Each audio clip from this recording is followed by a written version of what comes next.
to Jonathan Taylor. Huge hole. He's at the 30. He's going to go.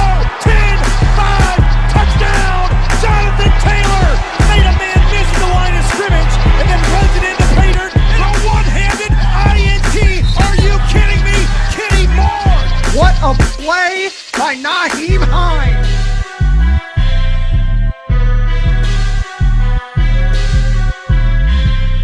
Horseshoe is back, baby. The horseshoe is back. What's going on, guys? Welcome back to the Bring the Juice Colts podcast. On with me, friend of the show, Mr. Ryan Roberts at Rise in Draft on Twitter. Ryan, man, it's been a little bit of time since you've been on here. It seems like we were just talking off air. You know, it's been not too long ago, but it also feels like it's been a long time. How are you doing, my friend? Good, man. Good. You know, it's nice to have a little clearer picture of what might actually happen in draft day now that free agency is, a little behind us and everything. So appreciate you for having me back on.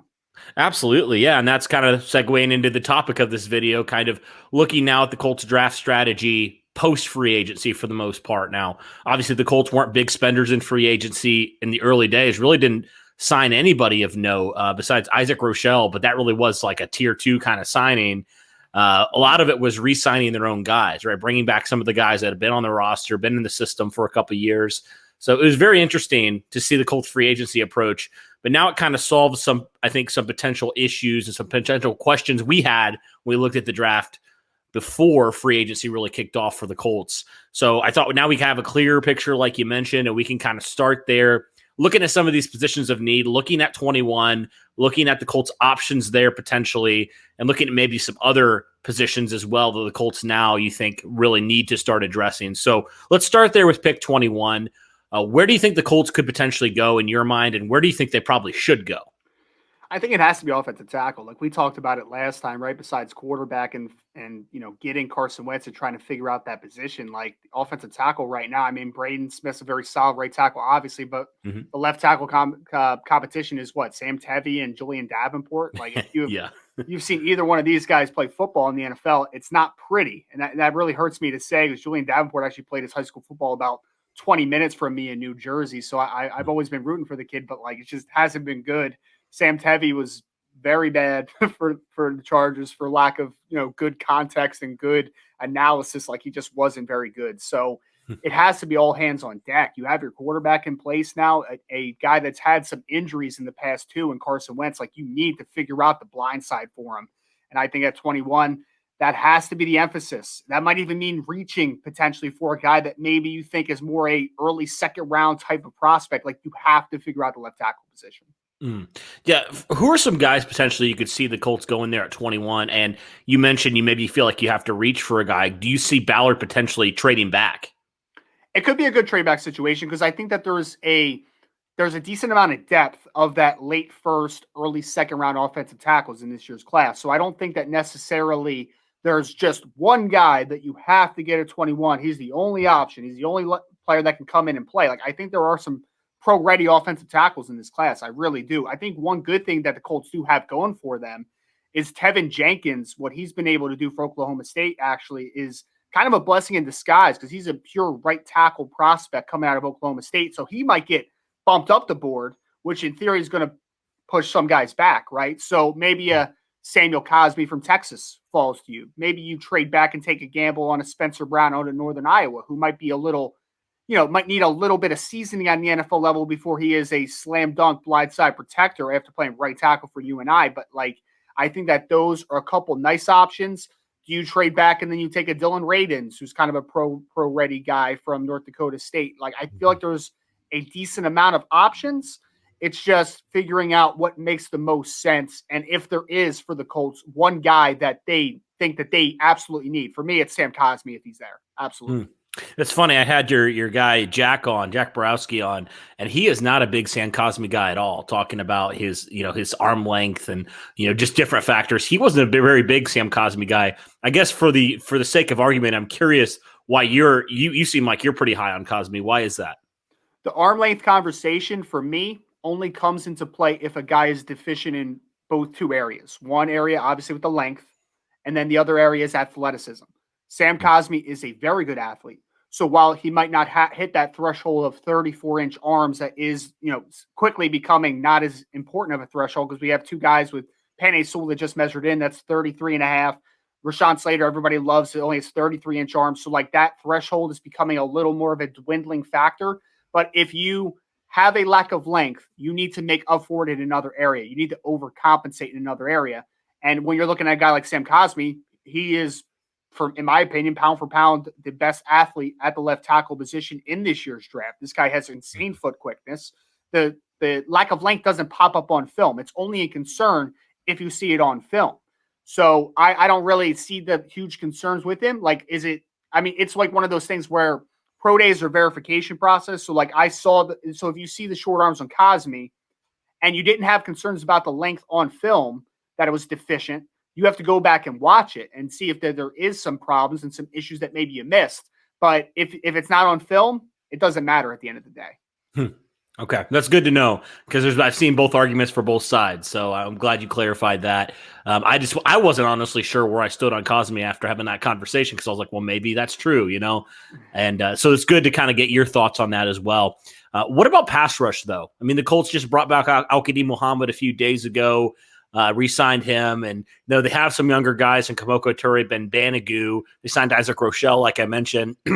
So they have a couple guys in Tyquan Lewis who played some end. So they have a few guys there at defensive end, but they're lacking is that real number one guy right now that, can be that dominant edge rusher. I mean, the Colts have been chasing a dominant edge rusher ever since really Robert Mathis retired years ago. So what do you think about pass rush? I know a name like Kwity Paye has been a big one for Colts fans. They have fallen in love with a guy like him. So what would you say if there's a guy like that, one of those top edge rusher guys there at 21? Could you see the Colts potentially going after that?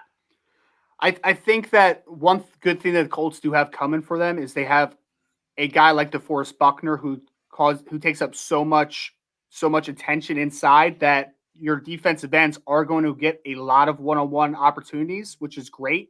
So I don't even think they need the most stalwart, impressive defensive end pass rushers of all time. They need guys that can take advantage of one-on-one opportunities. So I don't think that necessarily you have to really jump the gun at 21 because, to be very honest with you, I don't love the pass. I don't love the edge class. I don't love the defensive end class this year. I think there's a lot of potential. There's a lot of guys that, hey, 3 years from now, they could be studs or they could be completely flame out. Like it's a very hit or miss class. Is a very low floor, high ceiling type of class. And I don't know if there's going to be a guy there that is going to give you immediate return that a potential starting left tackle is going to do early on.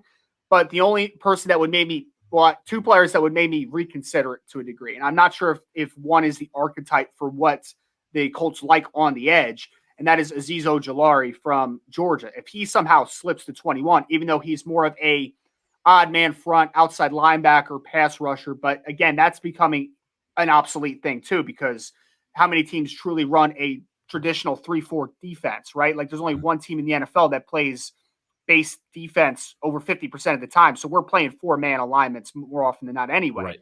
So getting a guy like Azeez potentially could be really fun. And then the other guy that I would be thrilled to take as a football player at the 21st overall pick is Jalen Phillips out of Miami.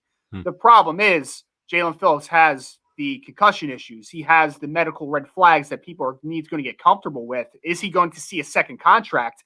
That is the biggest question mark. But if you ask me, is he worth the 21st overall pick? Absolutely. Jalen Phillips is worth a top 15 pick just based upon his film and his measurables. But the question is, how comfortable are you with him? So those are a couple guys that if they're there, I would heavily consider it. But for me, I think that there is a good amount of players in the second and even later to the degree of, hey, let's get some high upside guys. Maybe a Jason Oweh slips to the second because, like, hey, he just wasn't that productive while he was at Penn State. Maybe a Joe Tryon from Washington who's a high upside type of player who has, that size, length, athleticism attributes. Like, I think there's guys on day 2 to get excited about. So I'm not sure that I would jump the gun necessarily at 21 at defensive ends. Okay. Makes sense.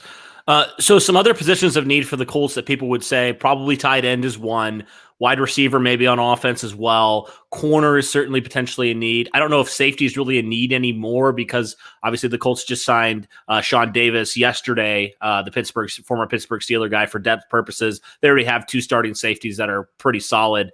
But maybe linebacker as well would be a need. So, staying with the offense, are there any guys maybe at tight end or wide receiver? I mean, I wouldn't think round 1, but maybe like round 2 through 3 or 4 that you say, oh, maybe the Colts could look to add that person. They might fit in well with what the Colts offense is trying to do.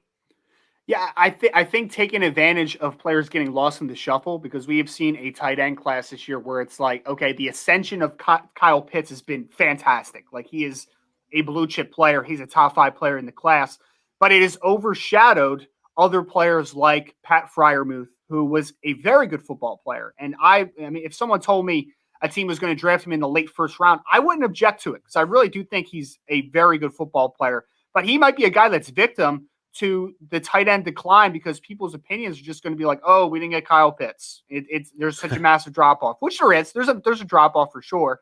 But like, hey, second rounds, maybe the Colts could steal one, getting a guy like Pat Freiermuth. Maybe a guy like Hunter Long in the similar style, bigger frame guy could make a lot of sense. And then another guy that is a little different stylistically that I think could make some sense is a guy like Tommy Tremble, who you might be able to get in the 3rd or 4th round out of Notre Dame, who is not a finished product, was not a guy that had a ton of volume at Notre Dame, but he just tested exceptionally well. And one thing that he does the minute that he steps on your football field is you can play a ton of 12 personnel with him, because, hey, he blocks his tail off. He can play some fullback.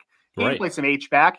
He can play in line. Like, there's so much that you can do with the Tommy Tremble that, although his pass receiving might not, spark a high level of confidence early on in his career, he's a guy that can do the dirty work that will allow him to fully develop as a pass catcher.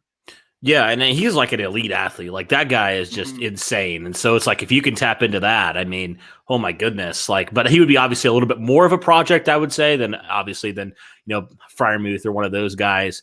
As a Notre Dame fan, I love that Tommy Tremble repping right there, man. I know you are as well. You follow them very closely. So I love that. I would love that from that perspective. Let's move on now to maybe the defense. Let's talk about maybe some corner options for the Colts, because I feel like that is undoubtedly probably the second biggest need. Now, a lot of people aren't super high on the Colts corner room right now. I mean, there's some guys with potential, but outside of Xavier Rhodes and maybe Kenny Moore, there's really nobody that you feel super confident about. And even with Xavier Rhodes, you only signed him on a 1-year deal. Who are some guys maybe that you could see maybe second round or maybe even first round that you could see maybe the Colts going and addressing and trying to figure out that number 1 corner? Yeah, I think the last time I came on, if we're talking about a corner in the first round, if a guy like Eric Stokes is there from Georgia, like, I think that's a great fit. If a guy like Greg Newsome is there from Northwestern, I think that's even a better fit schematically, because that kid is a fantastic zone corner. And I know obviously the Colts are playing a ton of cover too. So like active eyes, the ability to break quickly on underneath routes, like Greg Newsome is fantastic at that. But I do think, obviously, we talked about offensive tackle. Like, I think they really need to figure it out early on. So second rounds, moving on a little bit. Like, if Eric Stokes is there in second, I mean, again, take it. Easy money, take him all day. Asante Samuel Jr., another guy that, hey, in a cover 2 heavy scheme, I don't love his length for every type of scheme. He's a little bit smaller. So, like, if you're running press man and you're asking him to get, in players' faces a ton, like, that's not, for me, what he does best. I don't want him, playing physical at the line of scrimmage and then trying to turn and run and play and bail. Like, I don't want that to happen. But if he's playing with his eyes to the line of scrimmage, being able to use his zone awareness, I think that's fantastic. So another guy like him, I think, makes a lot of sense. And then maybe a guy that, he's obviously getting some publicity lately now is Ifeatu Melifonwu from Syracuse. He's a long corner. He is a guy that I think can play press man. I think he can play zone, very athletic. Obviously, people are going to remember the name Obi Melifonwu and just assume that he's just this athletic freak that isn't a very good football player. But Ifeatu can play a little bit. So those are a couple guys kind of moving into day 2 that I would definitely think about. If there's a late round guy that you might want to take a look at, it might be a Brian Mills from North Carolina Central, who I just had an opportunity to talk to the other day. He's a long corner, 6'1 plus. More quick than he is straight line fast, but again, in a zone heavy scheme, I think that he could be a really nice asset. So he might be a guy in the late rounds to take a look at. Awesome. Well, what do our listeners think? Do you like some of these names? Do you like the Colts to address, what position would you like the Colts to address? Which players would you like them to try to fill that void with? Let us know in the comments below. Ryan, it's always fun, man. Thanks for coming on. Appreciate it, and we'll have to do it again soon. Absolutely, Cody. Thank you so much. Yep.